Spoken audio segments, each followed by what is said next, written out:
Hi, my name is Hunter Sanders, and today we are talking about the components of an IEP. So what is an IEP? An IEP is the Individualized Education Program, is a legal document under United States law that is developed for each public school child in the U.S. who needs a special education. It is created through a team of the child's parent and district personnel who are knowledgeable about the child's needs. What purpose does it serve? This is a plan or program developed to ensure that a child with an identified disability who is attending an elementary or secondary educational institution receives specialized instruction and related services. It establishes measurable goals for the students. One of the components of an IEP is meetings. Meetings to create an IEP involve all the adults who are invested in the child's education. This includes parents, teachers, general education teacher, special education teacher, administration, or even a psychologist. These meetings must occur annually to ensure that the progress is being made in the child's education. This also helps to ensure the student is getting new goals for themselves. And every 3 years, they will meet to determine whether the student is still in need of such services. The next component we have is goals. When deciding a child's goals, it must be something that they are able to achieve.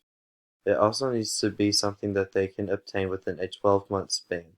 Educators use the SMART framework when coming up with goals.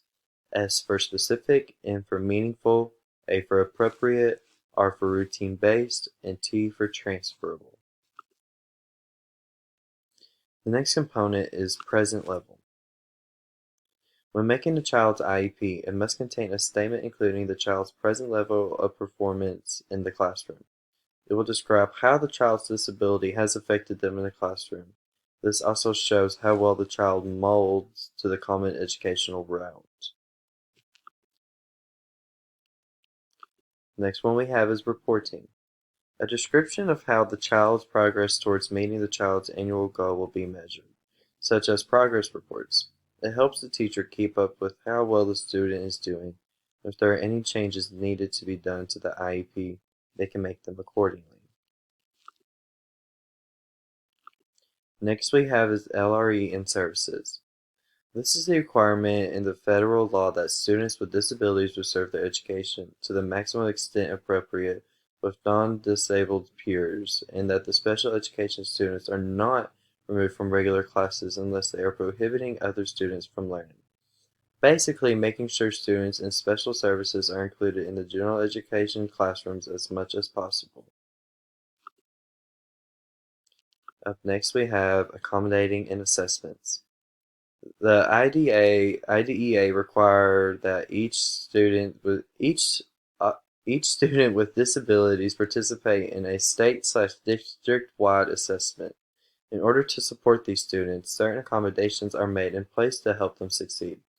This can include modifications to how the test is given or accommodations to how the child takes the test.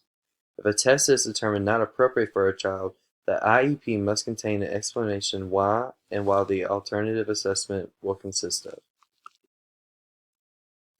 And the last component we are talking about is service delivery.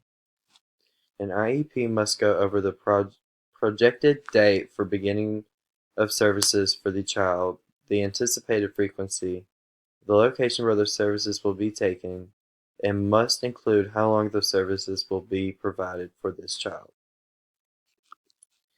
And that is all the components that we will be talking about today.